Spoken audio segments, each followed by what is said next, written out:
What is going on, Panther Lair? We are back talking about the Pittsburgh Panthers road loss to the NC State Wolfpack this past Wednesday night. Now, I want to dive in and talk about how Breon Pass and Ben Middlebrook set career milestones in terms of three-pointers on Wednesday night, which was senior night for NC State. It's becoming a running joke, but it seems like everybody that Pitt plays anymore, that there is a guy or two on that team that somehow sets a new career benchmark in some fashion in terms of shooting triples. So I thought this would be a pretty good time to actually dive in and see why those things are happening. So this very first sequence and these first four are going to be actually Breon Pass's three-pointers. Keep in mind, this man had played 114 collegiate games prior to this and had never hit more than 2 in a game. Here he hits 4 against Pitt. So this first one, kind of systemic to how Pitt lost this game, or one of the reasons actually, is they gave up offensive rebounds. The ball would swing around the perimeter here, also making its way to Pass, and he hits his first three-pointer from the left wing. Now, honestly, Cam Corrin probably shouldn't close out too hard here. Pass is not a great three-point shooter, and so he doesn't really want him to put the ball on the floor and attack the basket. He's probably would rather have him shoot this first three-pointer. And so I don't really put this one on Corrin too much. It's just, just taking a shot, making a shot. This one is pretty good design, the second one.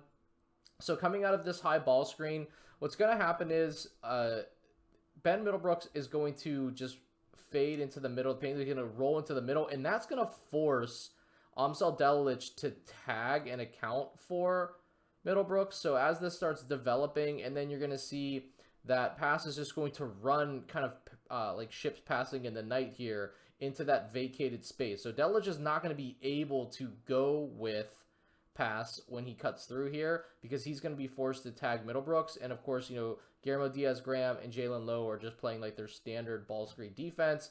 Guillermo here with the hedge, and Lowe is just going to meet the ball handler here at the three-point line, but just kind of a really good design on NC State's part.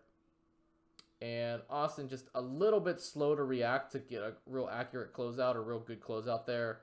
Ends up being a pretty open three-pointer. This one here in transition, it's a pretty good time to shoot a three-pointer. I don't know why Guillermo first goes to contest with his right hand. I mean, he eventually, you'll see, contests with his left kind of at the end. But I think Pass just gets a really good look here. And then not really great ball screen defense here by Corrin or Lowe in terms of communicating. So it seems like Lowe is going to switch here. Corrin's not quite sure. Then he switches back. And in that little bit of a hesitation there, not great communication, Pass, who has already hit 3 of these things. He's coming out of halftime. This should have been addressed in the locker room.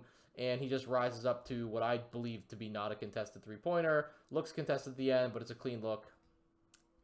Makes his 4th 3. So this is Middlebrooks. Keep in mind with Ben Middlebrooks, okay, so he played for Clemson his first 2 years. He had never hit a three-pointer. He was 0 for 6 in his 2 years at Clemson. Last season, he hit 1 three-pointer. I think it was like 1 for 18. Going into this game, or like 1 for 13. Going into this game, he was 4 for 17 in 28 games. So he is not a three-point shooter. After this game, he's like a 16.2% three-point shooter. But again, you'll see Pitt struggling to secure a rebound. Ball gets kicked right back to him, and this is like a dead straightaway three-pointer, no one contesting it, and he hits his 6th collegiate three-pointer ever, 5th on the season.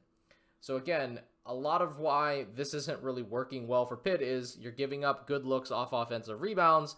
Good looks are happening in transition, and then there's miscommunication on defense in which a guy who is just all of a sudden hot is taking advantage of it. So thought we should dive into this. I know it's kind of been a running joke. I put it out on Twitter, X, whatever you want to call it, but just figured, hey, there's not a lot of things to highlight here, so might as well dive into this.